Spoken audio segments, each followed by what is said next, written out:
السلام علیکم ورحمۃ اللہ وبرکاتہ۔ بسم اللہ الرحمن الرحیم۔ حضرت فضیل ابن عیاض رضی اللہ تعالی عنہ اللہ تبارک و تعالی کے بہت ہی نیک اور پرہیزگار بندوں میں سے تھے۔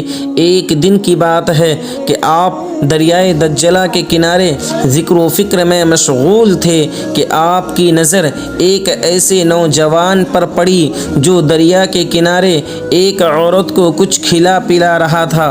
حضرت فضیل رضی اللہ تعالی عنہ نے گمان کیا اور سمجھا کہ یہ نوجوان کسی غیر عورت کے ساتھ ساحل دریا گناہ کر رہا ہے اور شراب و کباب میں مشغول ہے۔ اتنے میں کیا دیکھتا ہے کہ دریا میں ایک کشتی ہے جو آ رہی ہے۔ ساحل سے پہلے ہی کشتی غرق آب ہوتی ہوئی نظر آئی۔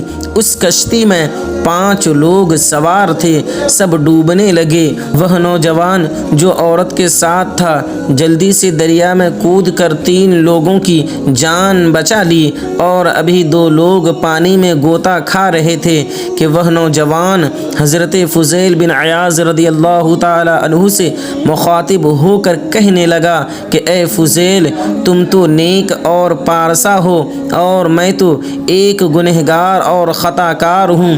میں نے 3 بندوں کی جان بچائی ہے اور تم 2 کی جان بچا لو۔ یہ کہنے کے بعد پھر جلدی سے وہ نوجوان دریا میں جا کر ان 2 لوگوں کو بھی بچا کر باہر نکال لایا۔ اب حضرت فضیل سمجھے کہ جس کو میں نے شرابی اور گنہگار گمان کیا تھا وہ تو اللہ تبارک و تعالی کا نیک اور مقبول بندہ ہے۔ اس مقبول شخص نے حضرت فضیل رضی اللہ تعالی عنہ سے مخاطب ہو کر کہا، اے فضیل، میرے لیے آپ کے دل میں جو بدگمانی ہوئی ہے اس سے توبہ کر لیجئے، میں معاف کرتا ہوں، اللہ تبارک و تعالی بھی آپ کو معاف فرمائے گا۔ اے فضیل، میں حج بیت اللہ کے لیے اپنی والدہ ماجدہ کو اپنے کندھے پر بٹھا کر لے گیا تھا۔ میری والدہ ماجدہ کو بھوک اور پیاس محسوس ہوئی تو میں اپنی ماں کو اپنے گود میں بٹھا کر کھلا پلا رہا تھا۔ یہ میری ماں ہے، کوئی غیر عورت نہیں۔ دوستو، بدگمانی بہت ہی بڑی بدی اور سخت ترین گناہ ہے اور شیطان کا بہت بڑا فندہ ہے، جس سے شیطان 2 دلوں میں نفرت پیدا کر کے دونوں کو محبت سے دور اور ایک دوسرے کا دشمن بنا دیتا ہے۔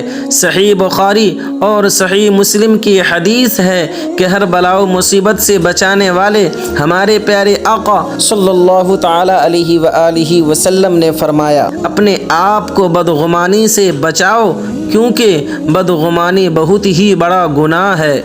ویڈیو اچھی لگی تو لائک اور چینل کو سبسکرائب ضرور کریں۔